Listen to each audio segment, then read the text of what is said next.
Alrighty, guys, today for our next topic on Showtime College Football, we're going to be talking about our sleepers for the college football playoff. Now, I must define, what is a sleeper? This is a team that is not in the top 12 currently, and a team that might not look like it or have the hype, but they have the tools and a path to the playoff, at least in our eyes. And I'll start us off with Georgia Tech. I have been writing this since the preseason because Haynes King is a dog. And I think that, I think they really have what it takes, but also their schedule lends them a very generous path to the playoff. They avoid Florida State, Miami, SMU in the regular season. And they already beat Clemson, which I guess really wasn't that impressive now that we're looking at it. Great win for them. But we're still looking for a marquee win for them. But you know what? They're just set up to be a 10-2, 11-1 team. I think they're making the ACC championship. I mean, otherwise they choke. They are better than all the teams they play on their schedule. So that alone, I mean, many of you could probably agree with me there. They're better than most of the teams on their schedule. They have one of the best rush offenses in the country. Right now, they are number 7 in rush yards per game at 258. Now, that is insane. Now, obviously, Haynes King is not necessarily a pass-first quarterback, but still, this team is so electric, and they know how to move the ball down the field and wear you down. Georgia Tech is my sleeper for the playoff after a few weeks of action in the college football season.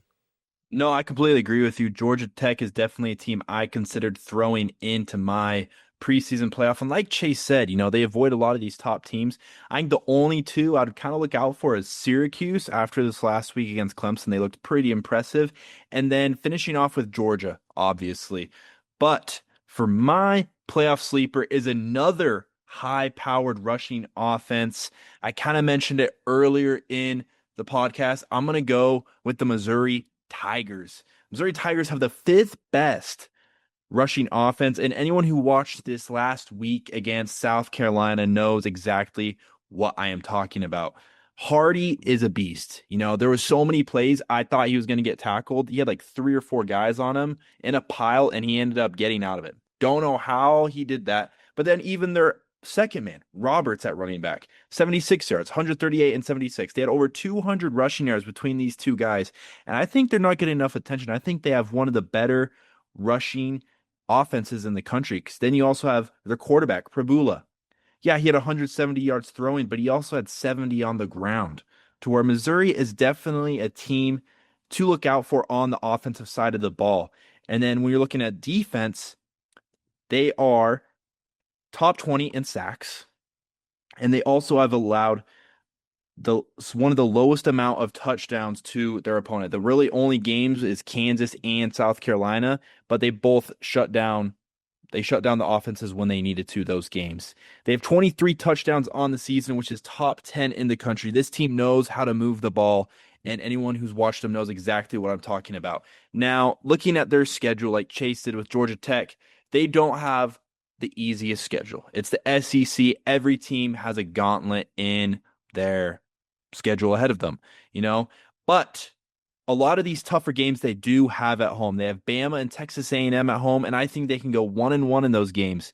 The game that you really have to look out for is at Oklahoma. But I really do think Missouri is a team that can finish 10-2 and 11-1, just like Georgia Tech. And I think they'll be right there on the outskirts, maybe 10-15 when it comes to the end of the season. I think this is a team to look out for. I really do. So yeah, Georgia Tech and Missouri are Showtime's college football playoff sleepers. Yes, couldn't agree more. Especially the Missouri pick is so fun to see Missouri back. They've had a few. They've been building for this for a little while here. And I mean, honestly, if Missouri's 11-1, they are definitely in. Even a 10-2 Missouri, you'd almost, if you're a Missouri fan, you hope you're 10-2. You miss the SEC championship. You're probably sitting at 10 or 11. You probably make an at-large.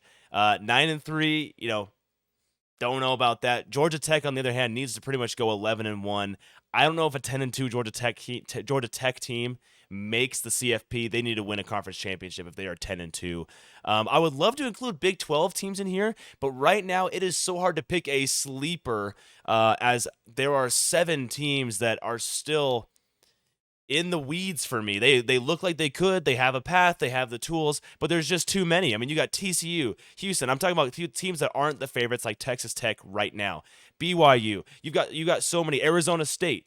These teams that could still sneak up, go 7-2 in conference, win the Big 12 championship. But they're all sleepers at the same time. So gonna give a shout out to the Big 12 for that. Don't really know where I'm looking there. It's too foggy for me right now. No, I completely agree. That's how a lot of these conferences are right now. I know we're only 4 or 5 weeks into the season to where it's kind of hard to gauge where these teams are. A lot of them haven't had tough competition. LSU. I'm going to kick it over to the SEC. The SEC is another conference where there is a lot of teams I think that we could see sneak into the playoff. You have Vanderbilt, Missouri, Ole Miss, Mississippi State, Texas A&M. We have all these teams that kind of have had good years here and there, but then this year they've kind of started to show the rebuild has worked. We're here to where a lot of these teams, just like the Big 12, that I don't really know who's going to be in the SEC championship. And a lot of these teams, they all play each other. They all have a gauntlet of a schedule to where, like Chase said about the ACC, I think Georgia Tech has to go 11-1, and that one loss is to Georgia, But I think these SEC teams, if they go 10-2, maybe even 9-3, depending on the rest of the top 25, we could see them sneak in to the playoff now, to where lot to take in.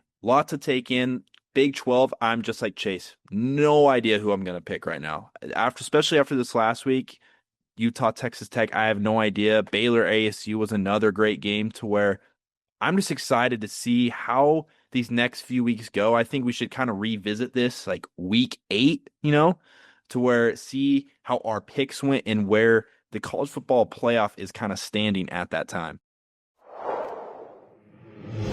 Wanted to give a quick shout out to the guys over at Seatgeek for helping us out. Use our code ShowtimeCFB for $20 off your next ticket purchase. Talking about all college football games. Going to Texas A&M, South Carolina, Texas A&M is only $60 right now. You're telling me you can get that for $40? Man, use that extra money for some popcorn or some glizzies at the game. Yes, use our code ShowtimeCFB. Thanks, guys.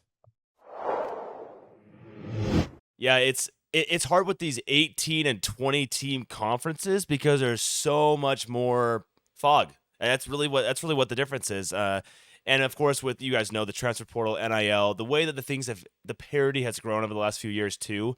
And so it's great. We love it. We love that we cannot see who's going to be in the playoff in weeks 4, 5, 6, 7, 8. Because if you're a college football fan and you've been a fan since birth, since 2014, 2018, you've seen these years where, by week 4 or 5 of those 14 playoff years, you kind of know who's going to be 1, 2, and 3. And maybe the fourth team is oh yeah, it could be a Washington team, or, maybe Oklahoma gets in there.